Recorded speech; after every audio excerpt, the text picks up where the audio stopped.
You're listening to Mr. Save-A-Home, Becoming an Agent Tour. Good day, good people. My name is Navid Moosa, and I'll be your host again today for Mr. Save-A-Home, Becoming an Agent Tour. Thank you for listening. There's a lot of information out there, yet you choose to listen to this, and I greatly appreciate that, and I'll never take that for granted. If it's your first time, welcome. If you're a repeat listener, welcome back. And for those who either know or don't know, we get into it ASAP. I don't like to waste your time because I don't like to waste my own time. So today we're going to talk about the real four-letter F word. Yes, the four-letter F word that we tell everyone about, the real cuss word, the four-letter F word, which is fear, F-E-A-R, fear. That's the legit four-letter F word that should be considered a cuss word. We shouldn't be saying it, but we live it. For one reason or another, we do. Myself included at times. I'm guilty. I'm not exonerated from that right there. I'm going to tell you that. But why do we do it is the point. Today's podcast, we want to talk about why we do it, how we implement it, unfortunately, and at times how it actually works for us implementing it, and what's on the other side of it and how it can be fixed. Yes, we can fix your fears. All right. We're going to face on your fear. There's a lot of F's going on today. So let's talk about the different fears we have in this business. We have the fear remember, this is Agent Tour, right? So their Agent Tour is an agent, an entrepreneur, and an investor, kind of all wrapped into one. So we have different fears of going through those phases. And one is you're leaving your W-2 job to go to a 1099 job, right? If you break those fears down step by step, the biggest thing in that scope is we're getting a steady paycheck. We're getting a steady paycheck, and we're going to this 100% commission. If I don't know when I'm going to get paid, that's the initial fear that we have of that transition. Well, you can set up yourself to get paid every 2 weeks, bi-monthly, or whatever the frequency you get paid in now. You can do that as an independent contractor. You can do that in that world. You just have to set yourself up in a sense of where monitoring your cash flow now, start now, right? Because the bigger question is, are you scared of the transition? But why are you leaving that transition? Why are you leaving that job? Why are you leaving the comfort of the W-2? I mean, is it really that comfortable if you're thinking about leaving it? There's something that says, oh, I just dislike this. I want to go over here. So once that want to be that successful is greater than the fear of failing, then you'll get there. It's all about dominance. At the end of the day, if the fear dominates you, if you let it dominate you, it will.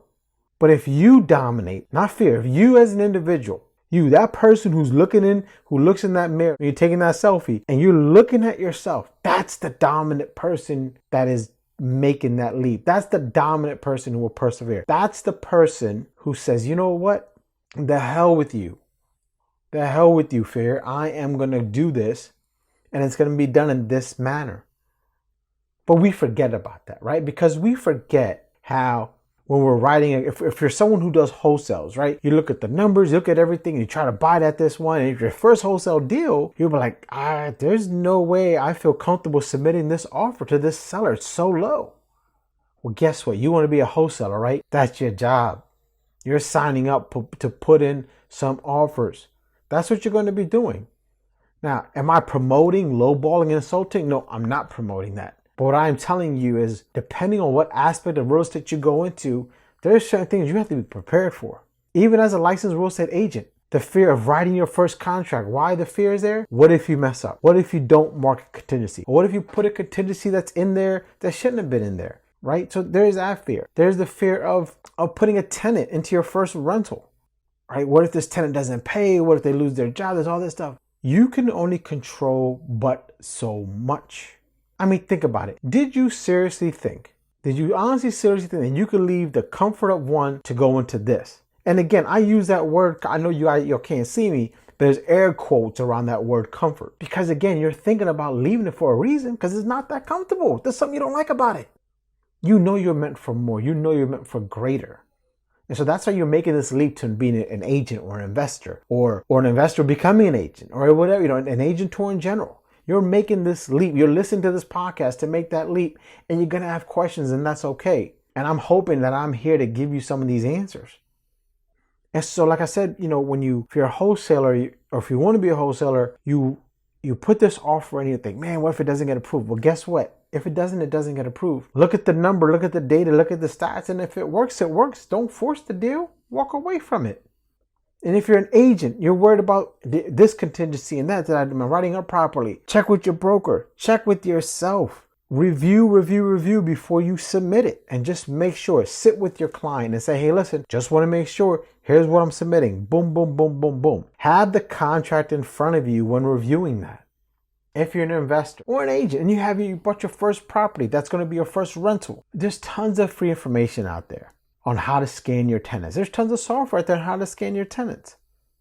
Go through that stuff. I mean, you don't honestly think you're going to turn around and, I mean, if you do, you're a dumbass for doing this, but you don't say, you know, that tenant sucks. They have a bad job history. They have this, they have that. They have all these red flags that I've talked to people about 15 million times, but I'm still going to put them in there. I mean, if that's your mindset, then you deserve to have your foot put up your ass. It is what it is. But if you say, okay, listen, I've done this. I've done a background check. I've done a credit check. I've checked the references. I've checked their pay stubs. I've done everything that I'm supposed to do that tells me that for the most part, I should have a solid tenant in here. If you've done all that, then okay, you've done the most you can do in that regards. If they lose their job, they lose their jobs. And it sounds heartless, but it's the truth. You can't control that. So there's tons of fears out there we all have. It's just how much do we want to let it control us? Now, the beauty of it is I have an answer for you guys. I have an answer for everyone listening to this podcast. And they go, well, how do I get over this fear? It's easy. And the thing is, you know what the answer is, right? You know I'm going to tell you. If you don't know, now you know. And it's this. It's you, nobody else.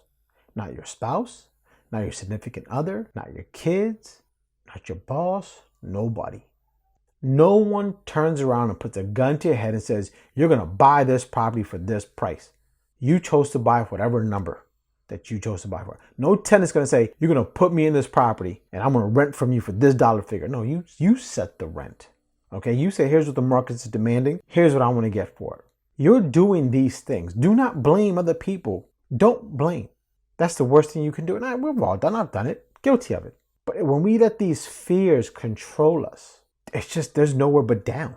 There's nowhere but down. But get through it. Just get through making that first offer. Let them reject it. That's fine. You got your first no out of your system.